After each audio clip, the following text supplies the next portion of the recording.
और ये देश हिंदू का देश है और ये देश हिंदू का रहेगा।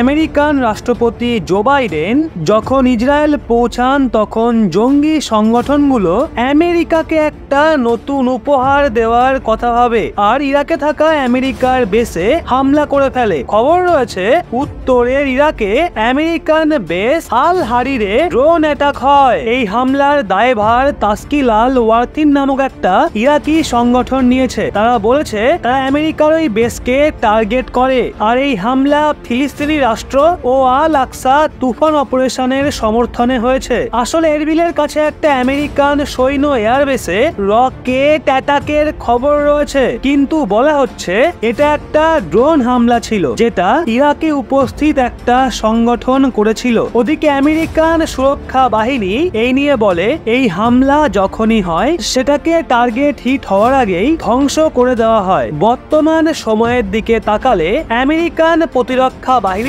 ওপর এই ধরনের হামলা ইরাকে অনেক কমে গেছিল, কিন্তু ইসরায়েল এবং ফিলিস্তিনের মাঝে শুরু হওয়া এই নতুন বিবাদ একভাবে আমেরিকার জন্য একটা নতুন সমস্যা তৈরি করছে। আমেরিকান রাষ্ট্রপতি জো বাইডেন যখন ইসরায়েলে পৌঁছান তখনই ইরাকে থাকা আমেরিকান সেনা বেসকে টার্গেট করা হয়। আমেরিকান আধিকারিকরা বলেছে এই হামলাকে বিফল করে দেওয়া হয়েছে আর দুটো ড্রোন অ্যাটাককে ব্যর্থ করানো হয়েছে। নাম না ছাপার শর্তে রয়টার্সের তরফ থেকে এটা বলা হয়েছে যে এই হামলা ইসরায়েল এবং হামাস যুদ্ধকে নিয়ে এরিয়ায় বৃদ্ধিপ্রাপ্ত ঝামেলার মাঝে ইরান সমর্থিত সংগঠনের গতিবিধির জন্য ওয়াশিংটনের চিন্তা বাড়িয়ে দেওয়ার মতো বিষয়। কিন্তু যেইভাবে ইমেজ সামনে এসছে সেটাই আশ্চর্যজনক ভাবে দেখা যাচ্ছে আমেরিকান সেনা বেস থেকে প্রচুর পরিমাণে ধোঁয়া বের হচ্ছে। এই ভিডিও হিজবুল্লাহর চ্যানেলে জারি করা হয়েছে। ওদিকে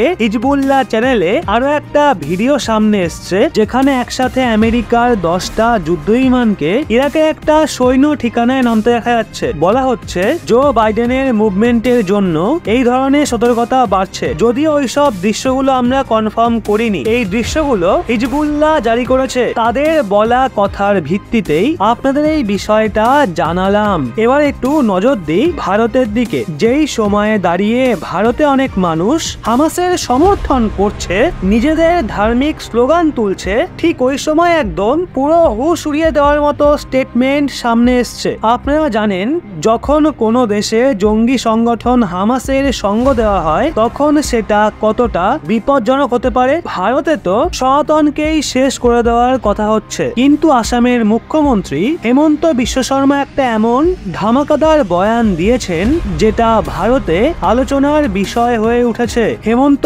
বিশ্ব শর্মা মঞ্চ থেকে ঘোষণা করেন এই দেশ হিন্দুদের আর এই দেশ হিন্দুদেরই থাকবে, সেকুলারিজমের অংশ আমাদের পড়িয়েন না। হেমন্ত বিশ্ব শর্মা আগেই বলেছেন যারা হামাসের সমর্থন করে তারা গাজায় গিয়ে যুদ্ধ করুক না, এখানে বসে যেন ভাষণ না দেয়। फिलिस्तीन यहाँ जिंदाबाद बोलने से क्या होता है? वो ऐसी जाए और हमास का साइड लेके वहाँ लड़े, गाजा में चला जाए, कहाँ यहाँ हल्ला गुल्ला करते रहता है। চলুন আপনাদের হেমন্ত বিশ্ব শর্মার সেই পুরো বয়ানটা শোনাই। और ये देश हिंदू का देश है और ये देश हिंदू का रहेगा। ये सेकुलरिज्म का भाषा हमें मत सिखाओ। आपसे मुझको सेकुलरिज्म का भाषा सीखना नहीं है। वसुधैव कुटुंबकम हम जानता हूँ, वसुधैव कुटुंबकम विश्व को हम दिया हूँ। हमें सेकुलरिज्म का बात मत सिखाओ। सेकुलरिज्म का मतलब ये नहीं है कि आप राम मंदिर को तोड़ के आप बाबर का नाम में मस्जिद बनाएगा, इसको सेकुलरिज्म नहीं बोलता है। তো বন্ধুরা এখন এই নিয়ে আপনাদের কি মতামত নিচে কমেন্টে অবশ্যই জানান।